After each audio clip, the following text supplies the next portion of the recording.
Banjir setinggi hingga 1 meter merendam ratusan rumah warga di Jalan Damai, Lubang Buaya, Cipayung, Jakarta Timur, usai hujan deras yang terjadi di wilayah Jakarta Timur. Selain hujan deras, banjir diperparah ditutupnya muara saluran air oleh pemilik lahan yang merasa keberatan lahan yang dimilikinya jadikan saluran penampungan air. Hal ini pun membuat warga kecewa hingga menggeruduk kantor kelurahan agar menyelesaikan permasalahan ini. Akibat banjir, sebagian warga pun terpaksa mengungsikan keluarga mereka ke rumah kerabatnya. Pak, ini banjir ini emang sering banjir atau penyebabnya apa sih, Pak? Memang ini sering banjir, tapi hanya sepintas saja. Setelah hujan turun, mungkin 5 menit sudah normal kembali. Nah, tapi banjirnya sampai saat ini belum pernah seperti ini. Ini penyebabnya apa? Sekarang ini tanah yang berhubungan langsung dengan kali itu diuruk, yang kali besar. Diuruk saluran airnya juga? Saluran airnya, jadi saluran air, jalan umum semuanya diuruk. Yang uruk siapa, Pak? Ini atas nama pribadi yang mengatakan punya tanah. Pemilik lahan hingga saat ini belum mau berkomentar terkait alasan dirinya menutup saluran air. Warga berharap pemerintah setempat segera menyelesaikan masalah terkait saluran air agar peristiwa banjir tidak kembali terulang. Dari Jakarta, Rio Manik, iNews melaporkan.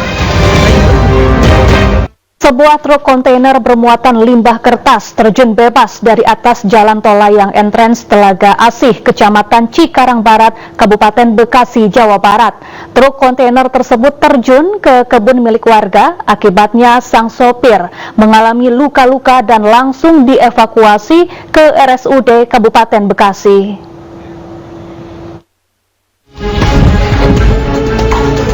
Bisa ngeluarin nggak?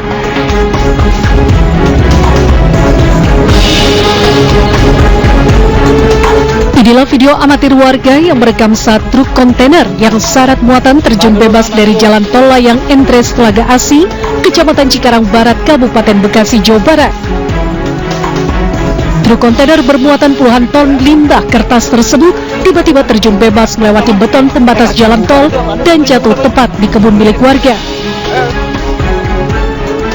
Sang sopir sendiri ditemukan warga tergeletak di depan truk yang dikemudikannya, diduga sopir mengalami kelelahan saat berkendara.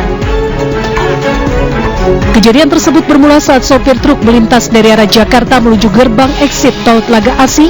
Tiba-tiba sopir kehilangan kendali sehingga menghantam tembok beton pembatas jalan dan terjun dari ketinggian lebih dari 15 meter ke kebun sayur milik warga. Beruntung saat kejadian pemilik kebun tidak berada di lokasi sehingga tidak menimbulkan korban warga sekitar. Dia nikung mungkin mengantuk atau gimana nggak tahu dah. Dia terjun. Kebun atau apa sih? Betul, kebun. Nggak ada korban ya kalau dari warga ya? Korban kebun ya.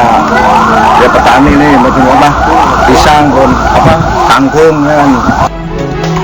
Sementara sopir truk kontainer yang mengalami luka-luka langsung dievakuasi ke RSUD Kabupaten Bekasi guna mendapatkan penanganan medis. Sedangkan penyebab pasti kecelakaan masih dalam penyelidikan pihak Tol Cibitung Tanjung Priok dan pihak kepolisian. Dari Kabupaten Bekasi, Jawa Barat, Didit Junaidi, iNews melaporkan. Pemirsa, ditinggal berjualan ke pasar, sebuah rumah di Desa Gebang Malang, Kecamatan Mojo Anyar, Kabupaten Mojokerto terbakar. Akibat peristiwa ini, anak pemilik rumah mengalami luka bakar hingga 80%.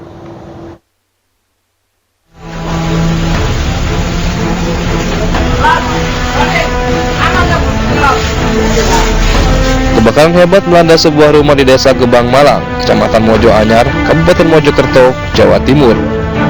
Api dengan cepat membakar seluruh bangunan, sementara warga sekitar tak bisa berbuat banyak karena api sudah membesar.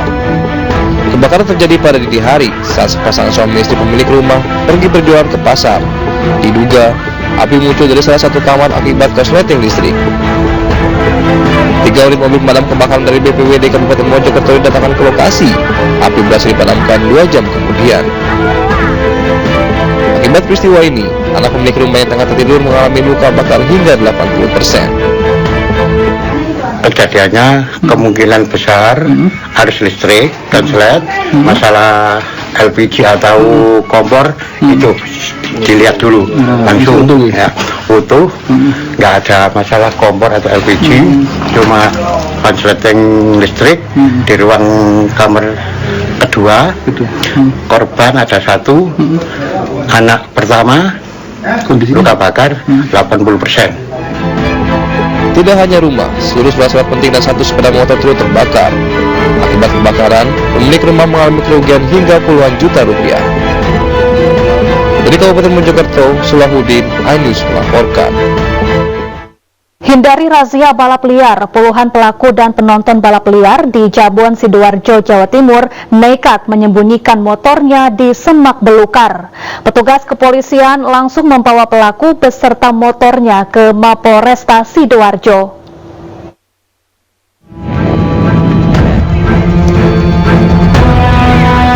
Upaya tegas mencegah dan menekan aksi balap liar terus dilakukan aparat Satlantas Polresta Sidoarjo.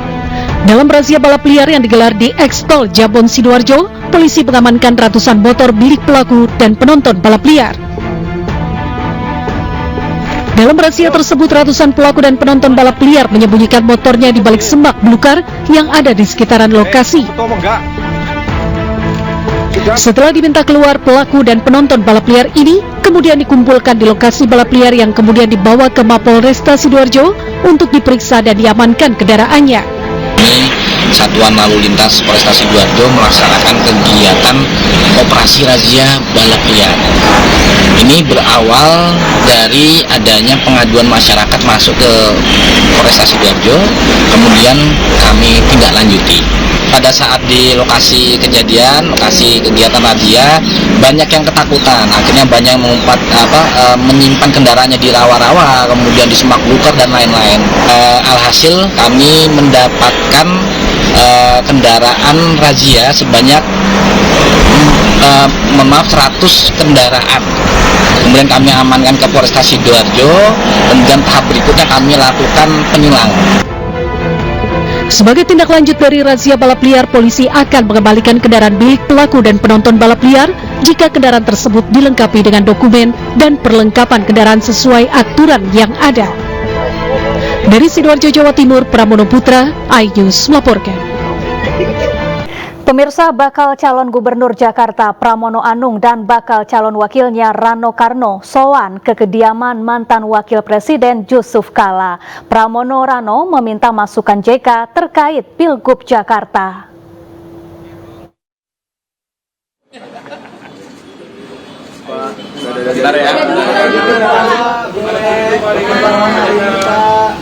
Pramono Anung dan Rano Karno menyambangi kediaman Wakil Presiden ke-10 dan ke-12 RI Yusuf Kala di kawasan Brawijaya, Jakarta Selatan, Senin malam. Pertemuan tertutup berlangsung selama lebih dari 1 jam. Keduanya mengaku berbincang hangat terkait kondisi bangsa terkini, khususnya kota Jakarta. Pramono meminta masukan kepada JK terkait pilkada dan nasihat jika terpilih sebagai pemimpin Jakarta berikutnya. Namun JK mengaku tidak memberi dukungan khusus kepada Pramono Rano di Pilgub Jakarta. Dapatkan dari Pak JK dengan pengalaman panjang beliau. Tadi beliau memesankan untuk memimpin Jakarta ini harus tenang, harus santun, harus fokus, berani memutuskan. Dan itu mudah-mudahan Pak JK, Bapak udah kenal saya lama sekali, saya akan melakukan itu dengan sungguh-sungguh dan mudah-mudahan ini akan bermanfaat untuk memajukan Jakarta. Karena Jakarta tidak lagi sebagai ibu kota negara sesuai dengan Undang-Undang Nomor 2 Tahun 2004. Maka 2024 maka ini menjadi hal bahwa Jakarta menjadi kota global, Jakarta menjadi pusat perekonomian nasional. Itulah yang menjadi tanggung jawab gubernur, wakil gubernur yang tidak ada transfer dukungan yang penting Pak Pramono yang menjadi pemimpin yang mempunyai kemampuan, itu saja. Ya tentu kalau teman-temannya lainnya juga tentu sepaham. Kalau Pak Anies pasti kan juga sama-sama beliau nih bersahabat juga. Ya. Bagi saya yang mana yang terbaik dan saya pikir beliau ini orang yang baik. Berarti mendukung? Hah? Berada di timnya? Oh, saya tidak.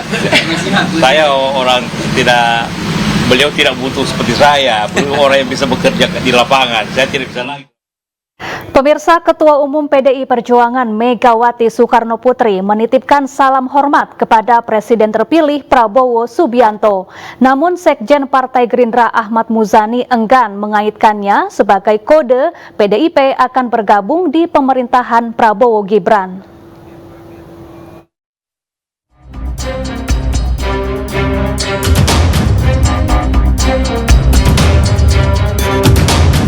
Sekretaris Jenderal Partai Gerindra Ahmad Muzani mengungkap Ketua Umum PDI Perjuangan Megawati Soekarno Putri menitipkan salam hormat untuk Presiden terpilih Prabowo Subianto. Salam disampaikan Mega dalam acara silaturahmi kebangsaan antara pemimpin MPR dengan keluarga Presiden Soekarno di Kompleks Parlemen Senayan, Jakarta pada Senin pagi. Namun, Muzani enggan mengaitkan aksi kirim-kiriman salam itu sebagai kode terkait dengan wacana bergabungnya PDIP di pemerintahan Prabowo Gibran, melainkan hanya bentuk silaturahmi. Bu Mega tadi menyampaikan salam hormat untuk Pak Prabowo, dan Pak Prabowo juga menyampaikan salam hormat untuk Bu Mega. Itu sinyal baik ya Pak? Ya, sebagai sesama pemimpin bangsa saya kira saling memberi salam dan saling menyampaikan salam adalah tradisi yang baik.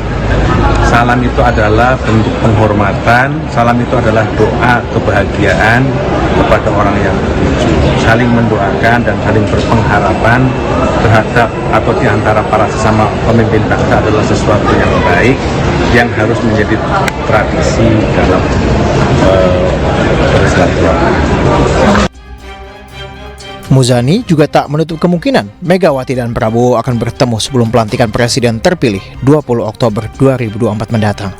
Dari Jakarta, Tim Liputan iNews melaporkan. Pemirsa, hingga kini pasangan Ridwan Kamil Suswono belum mengumumkan tim suksesnya.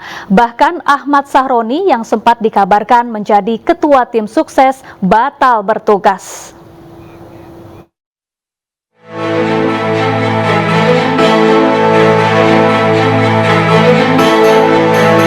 Dinamika tim sukses pasangan Ridwan Kamil Suswono terus berjalan.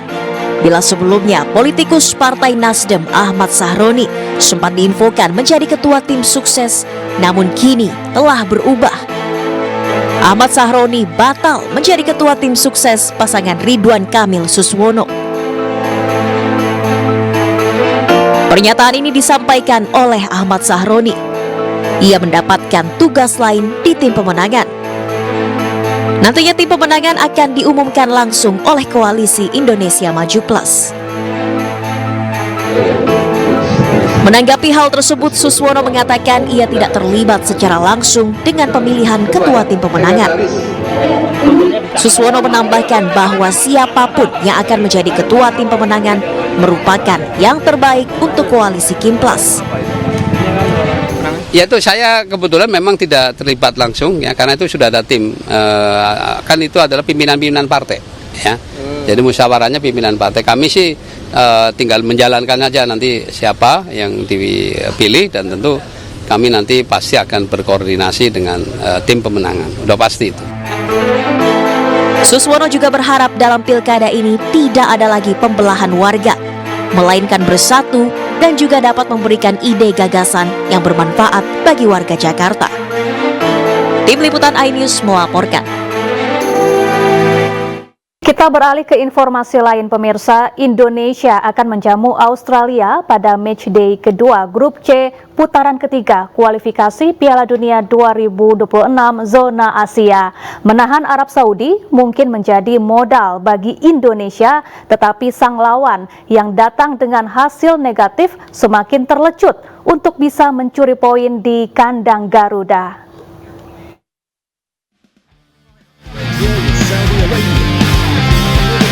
Indonesia akan menjamu Australia pada matchday kedua Grup C putaran ketiga kualifikasi Piala Dunia 2026 zona Asia di Stadion Utama Gelora Bung Karno, Jakarta pada Selasa malam. Skuad Garuda dalam motivasi tinggi. Bermodal hasil imbang melawan Arab Saudi pada matchday pertama, Indonesia kini siap untuk meraih poin lainnya ketika dihadapkan dengan Australia. Bahkan pelatih timnas Indonesia Shin Tae-yong optimis meski secara peringkat FIFA Indonesia memang lebih rendah dari Australia. 내일 경기는 뭐 우리가 쉬운 경기는 절대 아니다. 물론 호주가 20위권 팀이고 우리는 130위권 팀이고 하기 때문에 힘든 경기가 될 수 있겠지만 우리 선수들은 절대 포기하지 않고 어떻게 하든 홈에서 호주랑 멋진 경기를 할 준비 돼 있다고 보시면 되겠습니다. 내일 경기 멋지게 한번 최선을 다해 보겠습니다. Shin Tae-yong diprediksi akan menggunakan formasi 5-4-1. Kiper Martin Paes kemungkinan kembali akan diturunkan. Sedangkan Jay Itzes akan menjadi andalan di jantung pertahanan sebagaimana seperti yang ia tunjukkan saat melawan Arab Saudi. Sedangkan lini tengah kemungkinan masih akan dipercayakan kepada Tom Hai dan Ivar Jenner. Selain itu, Rafael Strijk diharapkan beroperasi di lini serang untuk sekaligus memberi energi yang dibutuhkan tim. Sementara itu, Australia datang ke Indonesia dihantui kekalahan melawan Bahrain. Tentunya hasil itu membuat The Socceroos ingin mengalahkan skuad Garuda untuk bisa bangkit. Bahkan sang pelatih Australia Graham Arnold sudah mengevaluasi kekalahan timnya melawan Bahrain yang akan menjadi modal untuk menghadapi Indonesia nanti. We know their strengths, we know the system that they play and their style that they play, and it's just about getting our game right and making sure that our mentality. We didn't have the right result first game, but for me it's about seeing the reaction from the players in this game. Pelatih yang pernah bermain di Eredivisie atau Liga Belanda itu kemungkinan akan mengubah strategi, namun formasi 4-2-3-1 masih menjadi andalan. Kiper yang membela AS Roma Matt Ryan masih menjadi tumpuan di bawah mister gawang Australia. Sedangkan Harry Sutar yang mencetak gol bunuh diri melawan Bahrain pada pertandingan pertama lalu kemungkinan masih tetap dipercayakan di lini belakang The Socceroos. Tim Kangguru kehilangan Kusini Yenggi yang mendapat kartu merah pada laga melawan Bahrain, sehingga lini serang sepertinya akan dipercayakan kepada John Iredale. Menahan Arab Saudi mungkin menjadi modal bagi Indonesia. Tetapi sang lawan Australia yang datang dengan hasil negatif semakin terlecut untuk bisa mencuri poin di Stadion Utama Gelora Bung Karno. Timnas Indonesia menjamu Australia pada match kedua grup C ronde 3 kualifikasi Piala Dunia 2026 zona Asia. Pertandingan akan digelar di Stadion Utama Gelora Bung Karno, Jakarta, Selasa malam. Dan pemirsa, informasi ini sekaligus menutup iNews Malam. Saya Syafaati Suryo dan kerabat kerja yang bertugas pamit undur diri. Terima kasih, selamat malam dan sampai jumpa. Jelang pertandingan timnas melawan Australia, semangat optimisme membumbung tinggi untuk meraih 3 poin. Legenda timnas Indonesia Firman Utina berharap skuad Garuda akan menampilkan permainan terbaiknya saat duel melawan Australia. Firman yakin tim asuhan Shin Tae-yong akan meraih poin positif untuk membuka jalan Indonesia menuju Piala Dunia 2026. Iya, saya melihat peluang sekarang ada di Indonesia ya. Kita udah pernah ketemu Korea, kita juga udah ketemu Jordania, ya kan. Jadi dasarnya saya rasa Indonesia bisa keluar dari fase ini. Mereka berusaha untuk bisa lolos, dan saya yakin bisa lolos karena apa? Karena mereka sudah mempunyai tim yang sangat komplit. Betul. Ya. Jadi sayang kalau tidak lolos. Masing-masing pemain diharapkan all out guna menumbangkan Australia, termasuk 2 punggawa Dewa United yakni Egy Maulana Fikri dan Ricky Kambuaya. Dewan Penasehat Dewa United Jerry Hermawan Loh berharap Egy dan Ricky akan tampil optimal.